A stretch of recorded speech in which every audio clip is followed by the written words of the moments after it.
to go. All yours, Naheen. Okay, we'll just share and I'll be with you guys in a moment.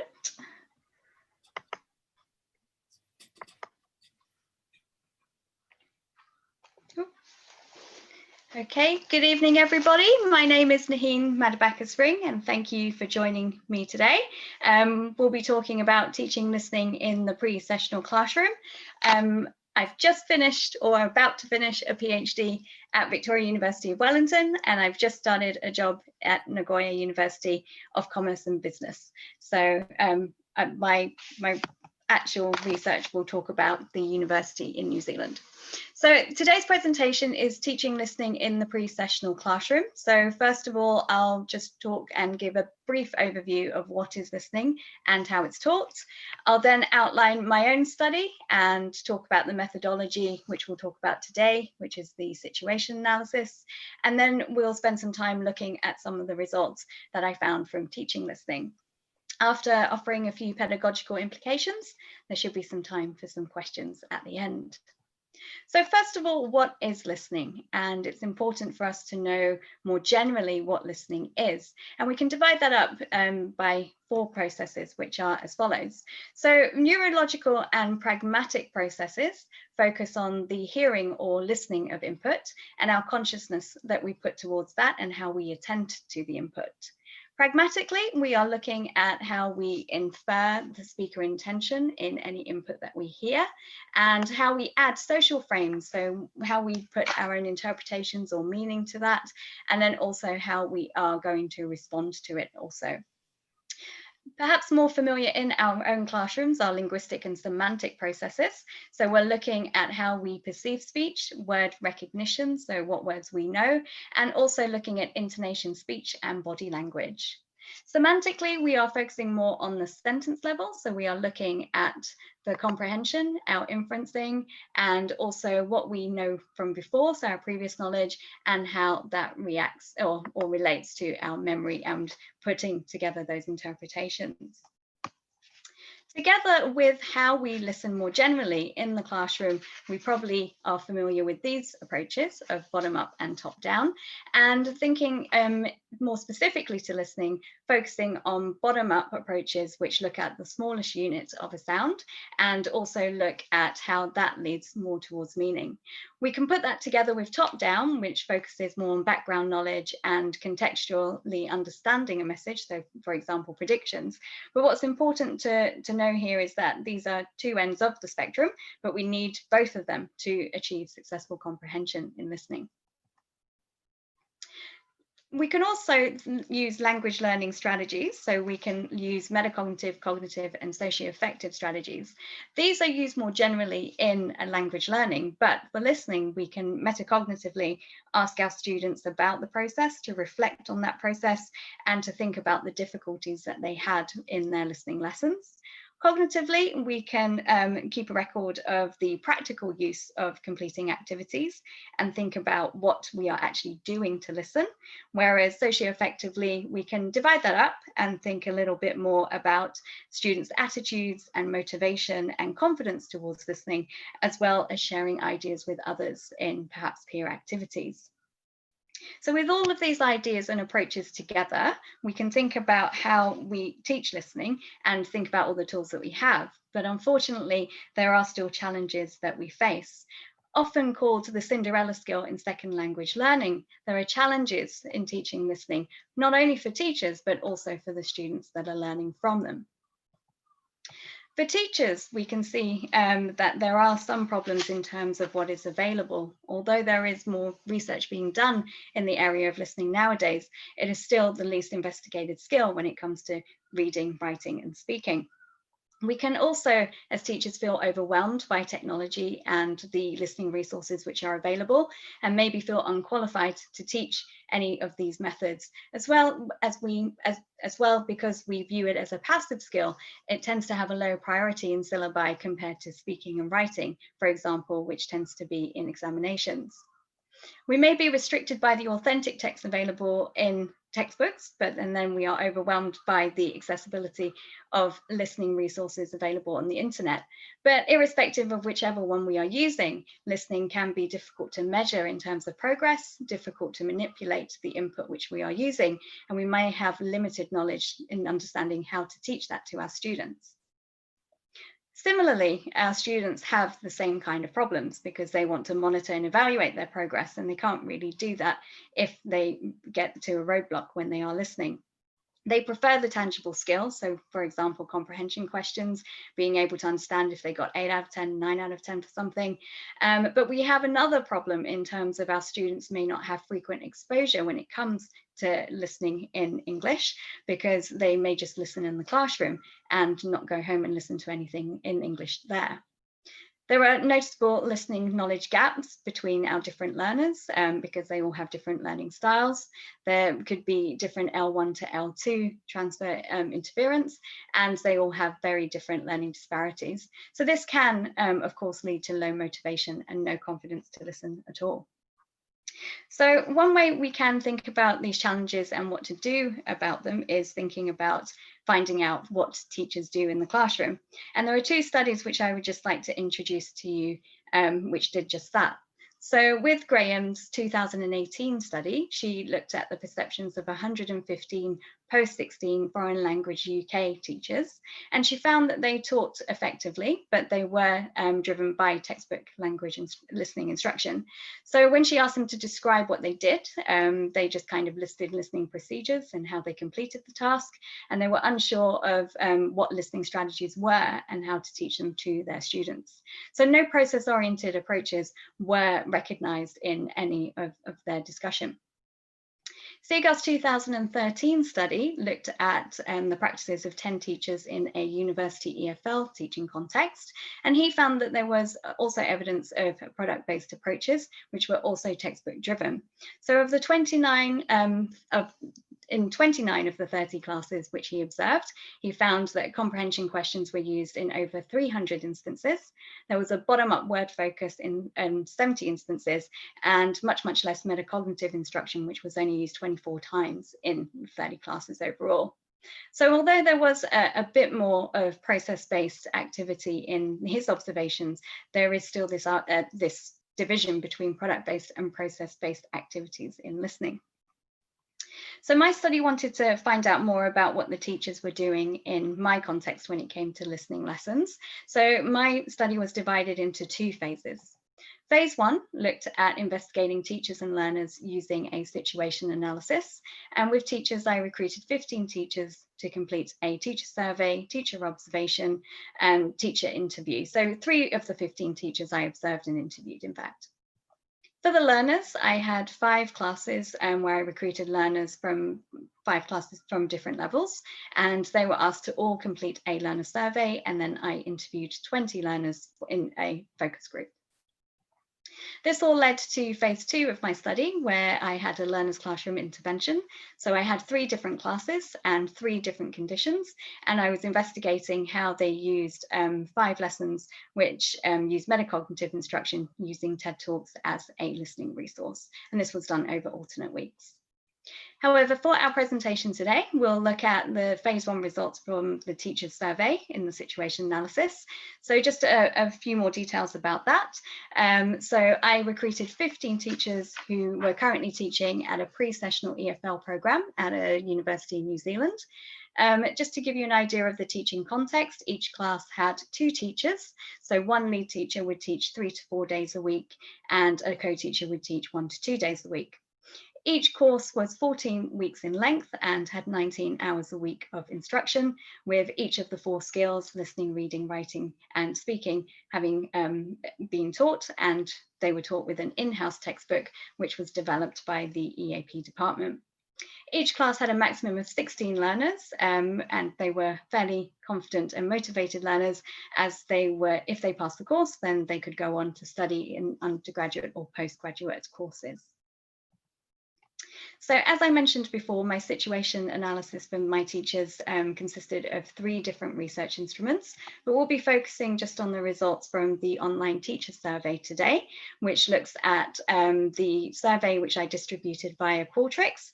So the teachers could describe how L2 listening was taught on their pre-sessional courses, and also to find out a bit more about the self-reports of how they felt about teaching L2 listening themselves.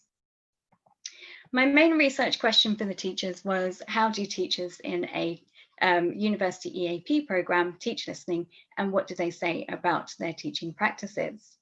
So I divided up the responses from the 15 teachers into different categories, and the first categories was experience, and I asked them, how would you rate teaching the following skills? So asking them how to order listening, speaking, reading and writing, as you can see here, with listening, this one was rated the most difficult by just over half, and speaking was the only one that had any rating for easy, with 3 teachers rating that one there. But it is also important to note from these results that reading and writing was self-reported as neither difficult nor easy by most of the teachers. My next question was, how much emphasis do you place on teaching the following skills? So again, looking at listening, speaking, reading and writing.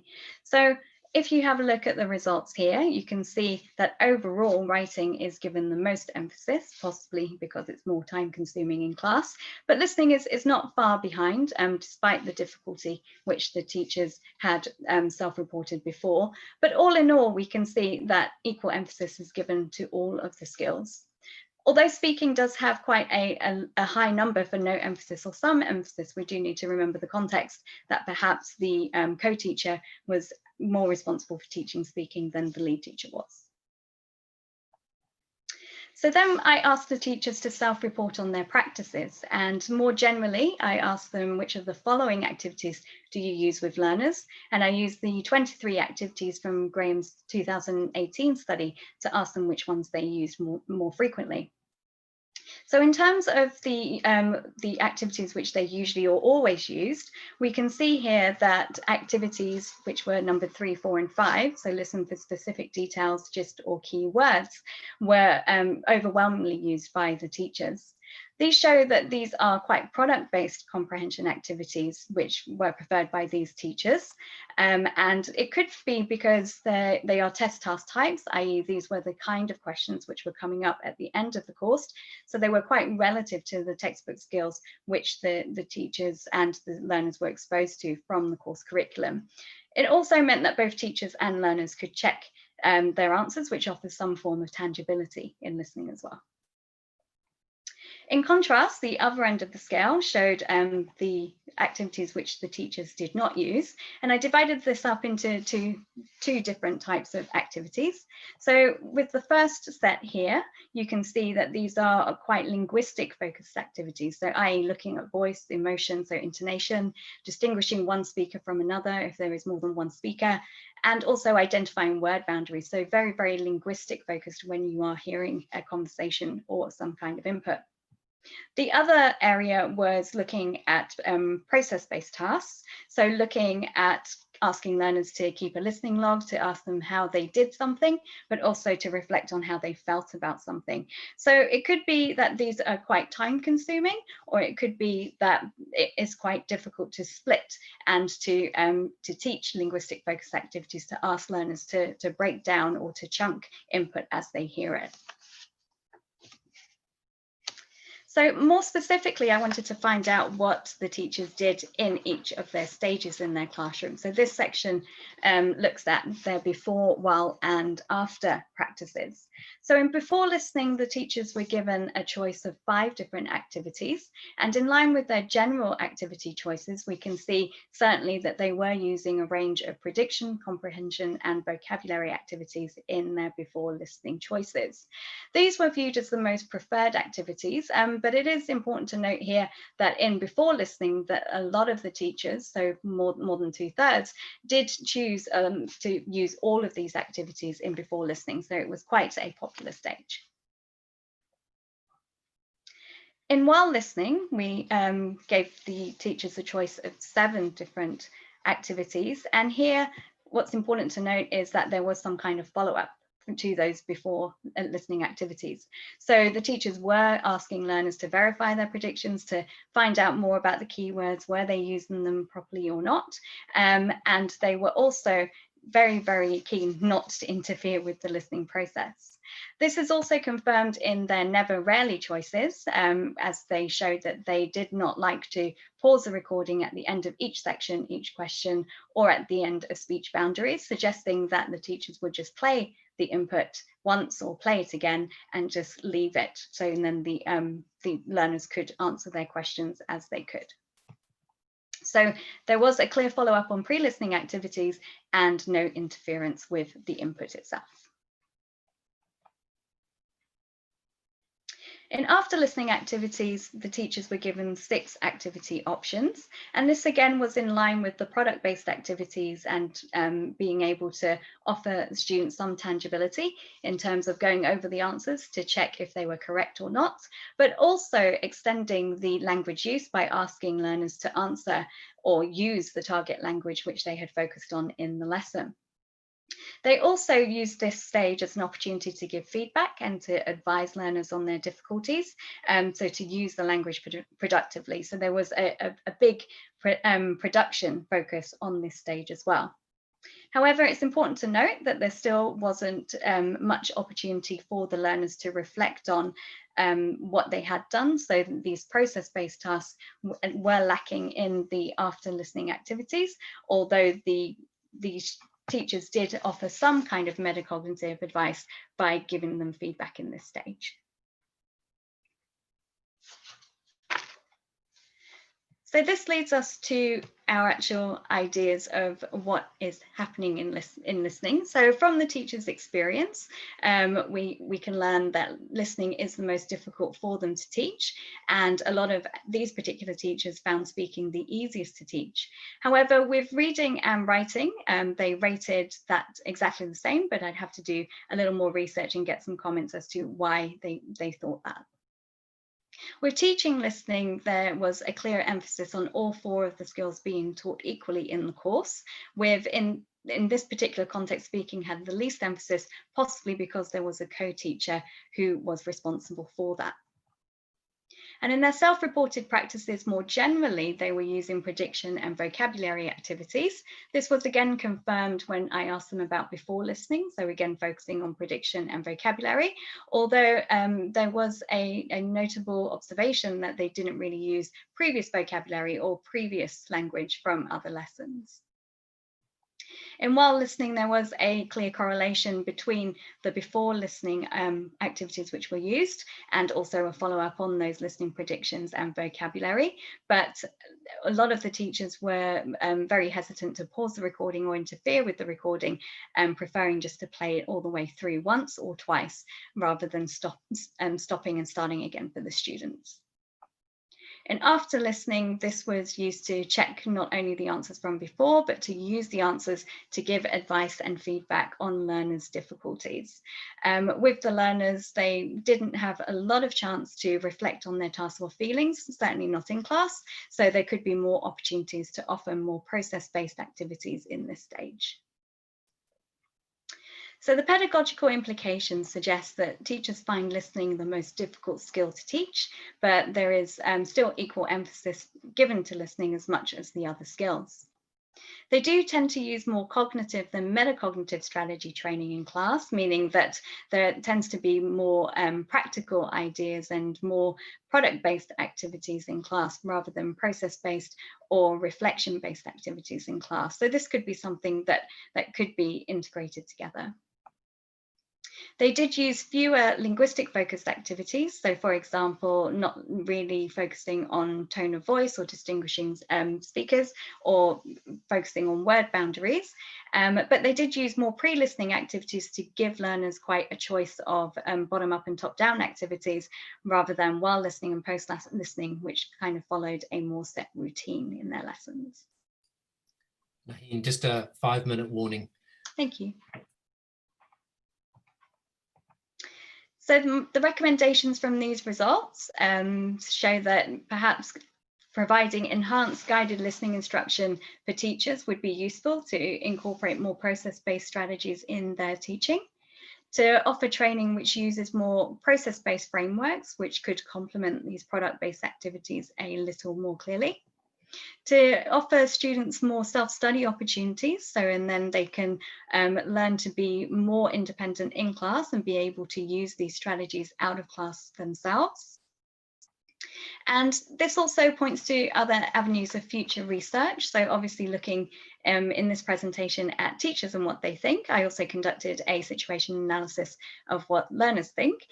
So we do have a balance as to what happens the other side of the table as well.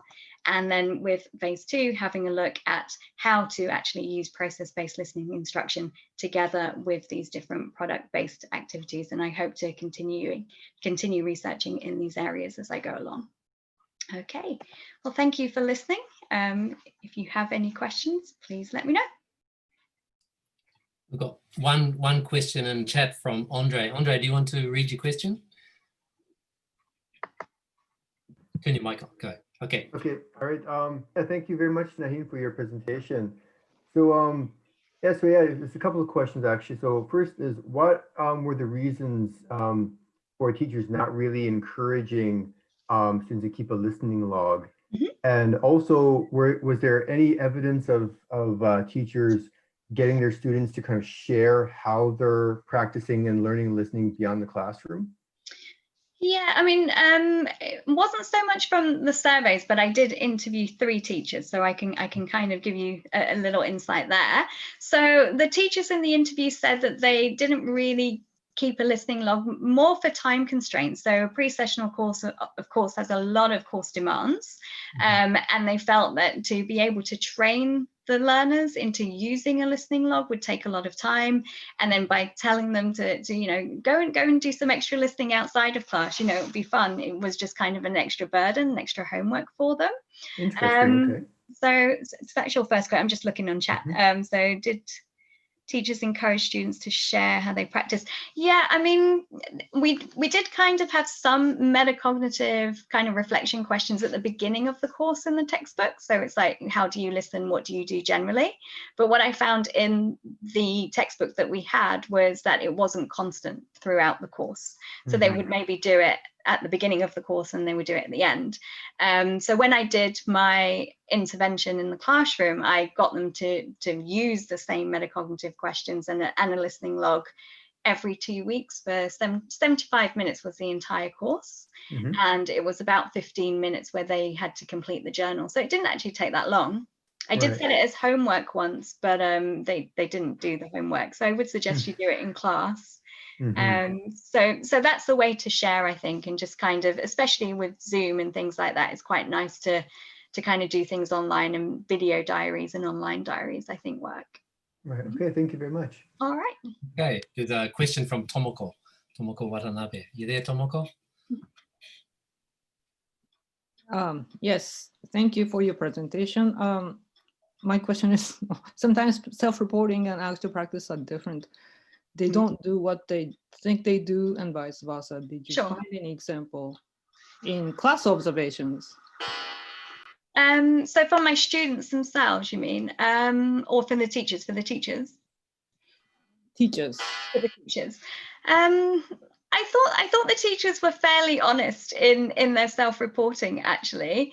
So I think, they have to respect the curriculum. Of course, we do need to reach certain goals at the end of a course. So we were all being true and respectful towards that course practice.